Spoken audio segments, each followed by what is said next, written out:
Byron Stripling, and welcome back to another one of our little previews of our concert. And we're really excited this month. We have first music of Cole Porter, and we loved him because he was witty, he was sublime, he was humorous, and had all this incredible music, and it all had a little, to me, it had all a little double entendre in it. Always. But I can't get too deep into that because then they would have to take this video and censor it. So we want them to play. We want you to come and see that. But we're particularly excited because we have two great guests with us. In the first minute, I want to introduce you to, you've seen him on the David Letterman show as David Letterman's musical director. You've seen him on Showtime at the Apollo when he was the musical director for that. You've seen him with Johnny Mathis. You've seen him with so many greats, and he's going to accompany our guest artist. But we just wanted to say hello to him and ask him a quick question. You're not on the Cole Porter half, but are you a Cole Porter fan? I am definitely a Cole Porter fan. I'm an enthusiast. He was terrific. Cole Porter, he wrote lyrics, and he wrote lyrics and music. And a lot of composers in that era didn't write lyrics and music. He was one of the few. There were others that were like that, but not many. You talk about Harry Warren. You talk about people like Ted Koehler wrote with Harold Arlen, actually. And then Julie Stein sometimes had lyricists with him. But, you know, Cole Porter was great. He was so phenomenal as a lyricist and a music person, as Byron says, you know, with the double entendre, with the wonderful things that he has written. One of the songs that's going to be performed is The Physician, which is going to be sung by one of the people in Byron's band, and the lyrics are so witty.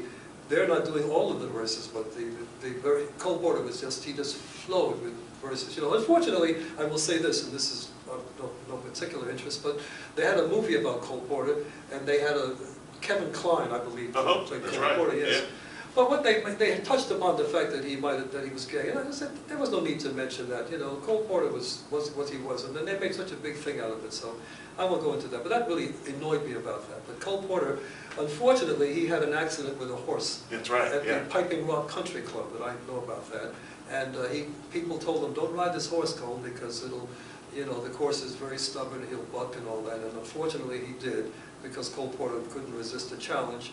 He rode the horse fell, and that's why he hurt his leg. When he got up again, he fell on the other side. So the rest of his life, Cole Porter was pretty much crippled, and they wanted to amputate his legs, but his wife said, no, please don't do that. Let me come back from England. And so they were able to save him. But Cole Porter was, in fact, his piano was at the Waldorf Astoria.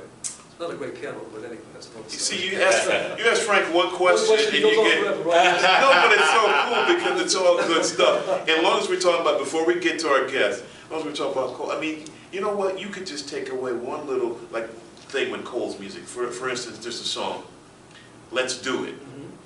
Let's fall in love. But if you just say "Let's do it," that that makes you nervous. Yeah. But Cole softens it. Let's do it. Yes.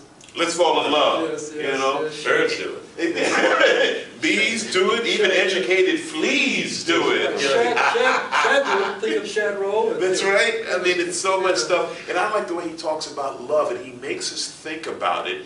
The way when you really love somebody, he says, I love the looks of you, the lure of you. I like to take a tour of you. Yes. And when you're really in love, that's the way it is. And Cole had a way of doing it where it wasn't offensive. He didn't have to curse or anything, but he would give us this sense of wanting to be all over you. Oh, yes. I loved him so much. Yes. Ladies and gentlemen, I want you to quickly meet our guest artist who we are so proud and we are privileged to have with us. One of the greats, if we look currently at the things he's done, we have The Princess and the Frog. We have Death at a Funeral that's just out this last couple of weeks. But then if you go back, you've got Platoon and all the others. But you know the cool thing is throughout your life there's this thread of jazz in the movies that you've done. Yeah. There's Bird, you know, there's Jelly's Last Jam that you've done, which is based on the life of Jelly Roll Morton.